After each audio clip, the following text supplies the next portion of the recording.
Police officials found the 54-year-old driver about 2 miles away from here walking south down Rice Avenue.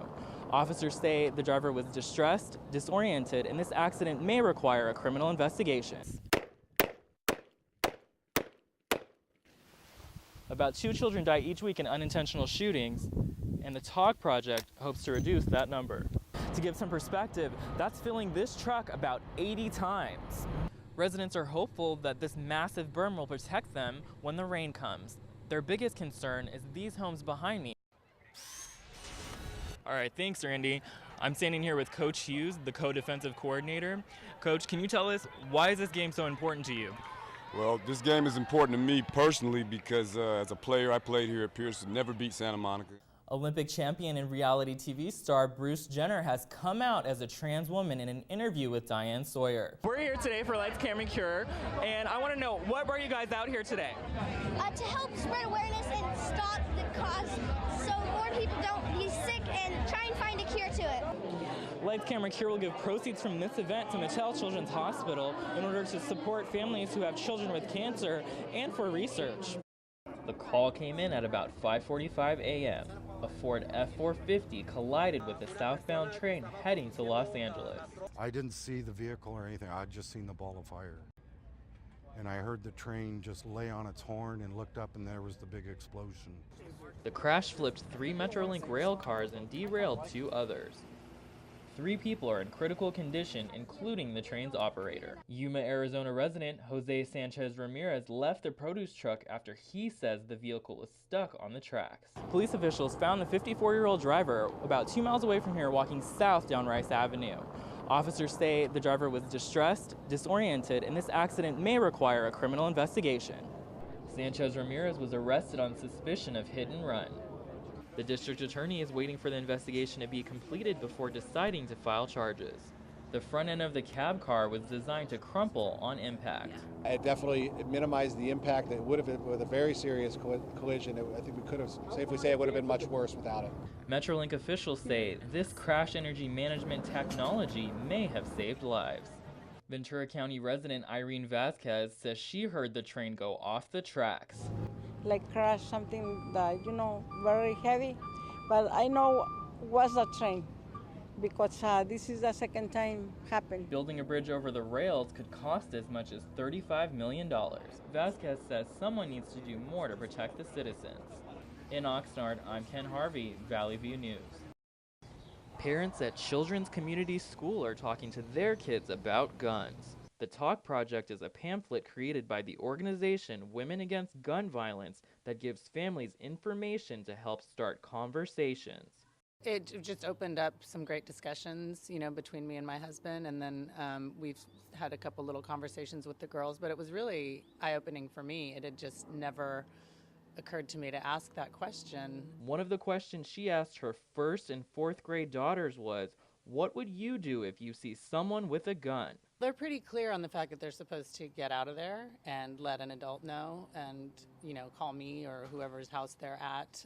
A gun can be removed from a safe, loaded, and fired within 6 seconds. About 2 children die each week in unintentional shootings, and the TOG project hopes to reduce that number. If you're talking about children wearing helmets when they ride bicycles, that's potentially a life-saving safety issue. And I think this is exactly the same thing. We just want to make sure that everyone's guns are stored safely. We're not encouraging anyone to get rid of their guns. We're just saying, if you're going to have it, be smart, be safe, lock it up. In Van Nuys, I'm Ken Harvey, Valley View News. This is a part of Los Angeles many people don't want to see. I live in Pacoima, and often I see trash, just hanging around in the sidewalk. I see tires, furniture, and these things don't get picked up very often. $5 million was given to the Bureau of Sanitation to clean up these messes this year. Director Enrique Zaldivar says there is too much garbage in the streets of LA. Well, it is an awful lot because they're in the wrong place. So, it should be 0. Zaldivar says the practice isn't just wrong, it's illegal. The BOS will pick up many items, including mattresses, furniture, and some appliances at no additional charge, a service some members of the public don't know about. They think that the city would charge them, but reality, it's just the city won't charge. They just need to give one phone call to the city and we'll be out there and clean everything up. The cost of collection is built into the bill residents pay each month. Since November, the city's picked up about 2.2 million pounds of trash, and that's just from the streets. To give some perspective, that's filling this truck about 80 times. In a city that generates tons of trash each year, the Bureau of Sanitation is hoping everyone knows where it belongs. In downtown Los Angeles, I'm Ken Harvey, Valley View News. A new law is ruffling the feathers of some farmers in California. Poultry farms that raise chickens in cages are now required to have enough space for the birds to stand up, spread their wings out and above their heads without touching the bars. The Urban Homestead is an urban farm in Pasadena that sells eggs to the public. Homesteader Jordan Gervais says people can taste the difference in her hen's eggs. The reason they're so good is because the chicken laid that egg when it was ready. Not because it was required, not because it was produced, not because it was forced to lay. So there is a difference. The Pasadena farm raises animals on a small fifth of an acre area that the animals are free to graze on.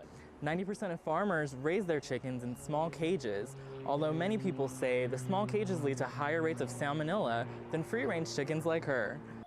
Opponents of the law argue the extra space may not help and could result in more injured chickens. Some farmers are struggling to meet the new requirements, saying the changes will cost millions of dollars. The price of eggs has increased by almost 70% in some regions. Vaughn shopper Nita Connors says the benefit will outweigh the hike in price for eggs. Yes, it is good for the animals. Plus, we're going to have a better chicken. In Pasadena, I'm Ken Harvey, Valley View News. Ken, I hear you're a fan of Jordan's, is that right? Yeah, well, you know, I'm probably responsible for about half his fortune. A video has emerged of LAPD officers shooting a man in the downtown Los Angeles area known as Skid Row. We want to warn you, this video is graphic.